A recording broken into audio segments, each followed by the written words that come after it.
د بسم الله الرحمن الرحیم برکات چې خصوصا په یکم محرم الحرام باندې اکثر خلک بسم الله الرحمن الرحیم دا په یو کاغذ باندې لیکي او د سنت یو طریقه او عمل وي. نو د دې وضاحت په قرآن او حدیث کې نشته، لیکن مفتی محمد شفیع رحم الله په جواهر الفقه کې لیکلي دي چې د دې ثبوت نشته د 113 ځل لیکلو سره په دې کې هیڅ دغه نه راځي، لیکن د تجربې نه دا خبره ثابته ده چې کوم انسان په یکم محرم باندې بسم الله الرحمن الرحیم 113 ځل ولیکي او د ځان سره محفوظ کړي، نو دا یو مجرب عمل دی. الله پاک په دغه ټول کال د هر قسمه آفات او مصائب او تکلیفاتو نه دا لري کی او دغه تکلیفات او مشکلات په الله پاک حل کی.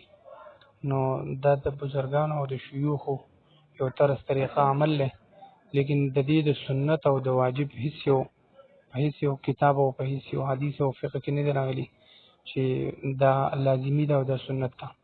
دا داسې مختصر ویډیوګانو لپاره زموږ چینل سبسکرایب کړئ، لایک کمنټ ورکړئ چې زموږ حوصله افزایي شي. د نورو ویډیوګانو لپاره موږ له اجازه راکړئ. د الله په امان، وما علینا الا البلاغ.